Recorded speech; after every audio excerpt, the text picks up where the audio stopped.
Oi, gente. Hoje é dia do quadro Histórias Secretas do Cinema e da Música. Eu vou selecionar aqui 5 discos desconhecidos de um gênero muito famoso, o grunge. Se você curte esse tipo de quadro sobre cinema, música e livros, galera, conheça meu site de jornalismo cultural, andrebarcinski.com.br. Você assinando o site, você tem acesso a textos inéditos, 3 por semana, que eu escrevo só para o site, debates, cursos, workshops. Eu já fiz cursos sobre história do punk, como escrever roteiro, história do cinema em 4 episódios. Esses cursos todos estão disponíveis em vídeo para você assistir no acervo do site. E tem cursos rolando todo mês, 2, 3 cursos. Dê uma olhada lá, acho que vocês vão gostar bastante. Bom, gente, o grunge foi um dos movimentos musicais do rock ali, dos anos 90 mais populares, né, junto com o Britpop e tal. Rendeu discos clássicos, Nevermind do Nirvana, Ten do Pearl Jam, Bad Motorfinger do Soundgarden, né, o Every Good Boy Deserves Fudge do Mudhoney. Olha aí os passarinhos louvando o grunge, né?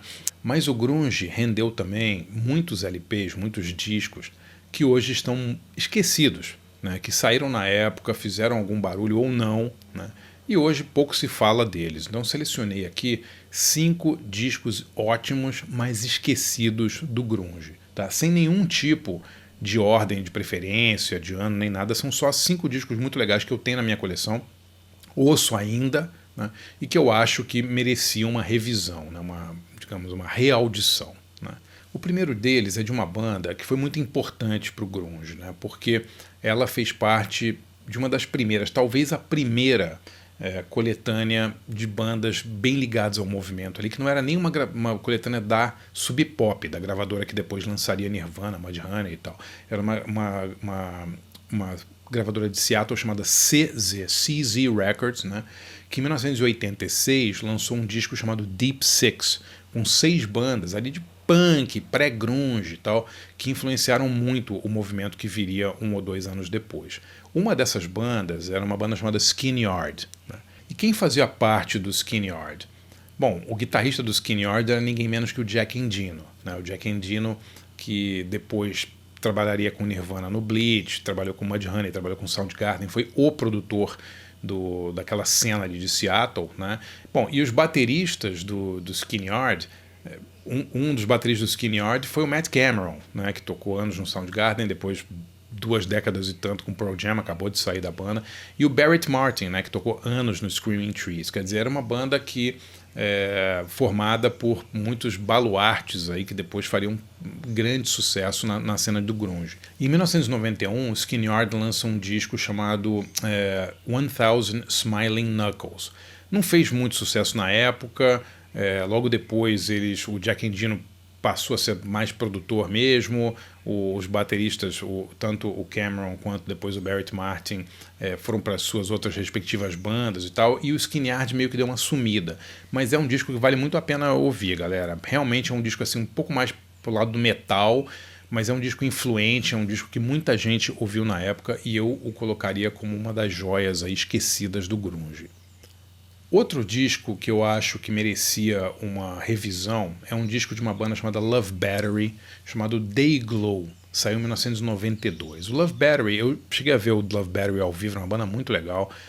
Ele tinha uma sonoridade diferente, digamos assim, dos Nirvana, Mudhoney e tal. Uma coisa um pouco mais, até meio inglesa ali, né? Tinha uma coisa meio My Bloody Valentine, meio shoegaze, né? Tinha uma coisa meio Jesus and Mary Chain. Uma banda muito, muito, muito legal, muito interessante, e eu acho que vale muito a pena vocês ouvirem. Foi lançado pela Sub Pop também, e dá uma boa ideia do ecletismo da Sub Pop, né? A gente acha que a Sub Pop é só essas barulheiras tipo Black Sabbath, né? Tipo Soundgarden, Nirvana, Mudhoney e tal, influenciados assim pelo rock de garagem, mas tinha também um outro lado, e o Love Battery é um bom representante desse ecletismo da Sub Pop.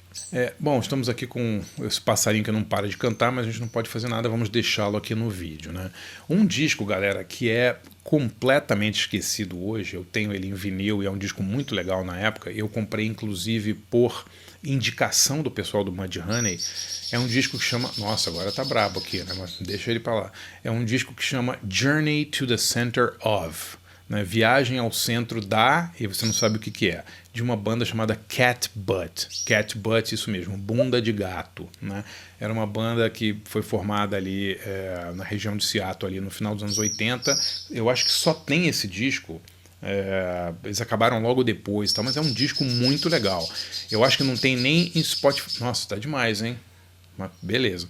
Eu acho que não tem nem em Spotify o Cat Butt. Vocês procurem aí no YouTube, se vocês tiverem que ouvir, mas vale muito a pena ouvir, porque é uma banda completamente esquecida desse período do grunge.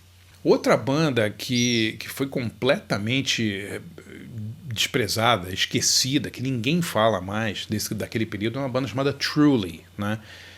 E quem era o Truly? O Truly era o baixista do Soundgarden, o Hiro Yamamoto, né, que fez parte das primeiras formações do Soundgarden, o baterista o Mark Pickerel, que tocou no Screaming Trees, ou seja, era meio que uma banda de caras muito conhecidos ali da cena, né? O Hiro Yamamoto já tinha saído do Soundgarden quando ele fundou o Truly, mas em 95 eles foram contratados pela Capitol, uma grande gravadora, e lançaram um disco que é muito legal, que chama Fast Stories from Kid Coma, né?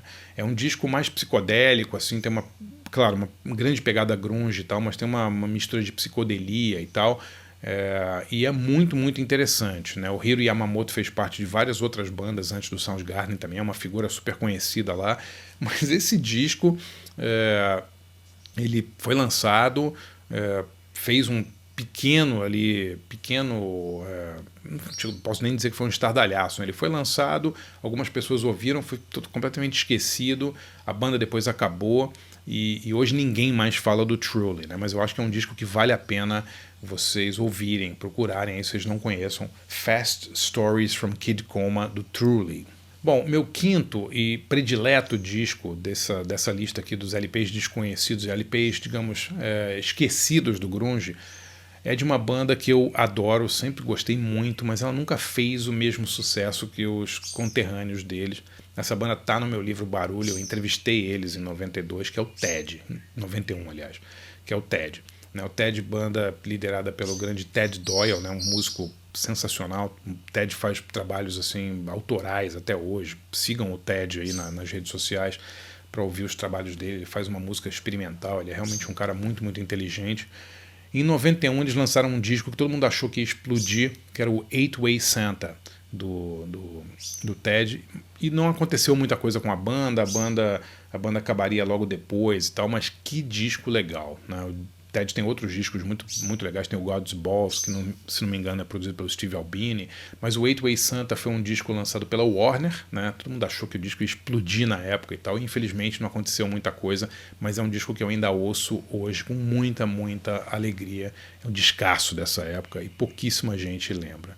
Galera, então minhas 5 dicas de bandas esquecidas do grunge: Skin Yard, Love Battery, Truly, Cat Butt e Ted. Tá? Grunge não foi só Pearl Jam, Nirvana e Soundgarden, teve muito mais coisa legal. Se você curte esse tipo de quadro sobre cinema, música e literatura, sempre com essa pegada mais alternativa, galera, conheça meu site de jornalismo cultural, andrebarcinski.com.br. É lá que eu concentro todo o meu trabalho de jornalista cultural hoje em dia.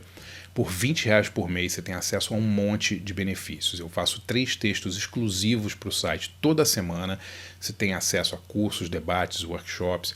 Só esse mês de agosto a gente tem debate sobre Neil Young, debate sobre cinema italiano. Mês que vem tem um debate sobre punk brasileiro. Recentemente eu fiz uma entrevista com o produtor do primeiro disco da Legião Urbana. São eventos que os assinantes podem participar e são exclusivos para assinantes. Conheça lá andrebarcinski.com.br.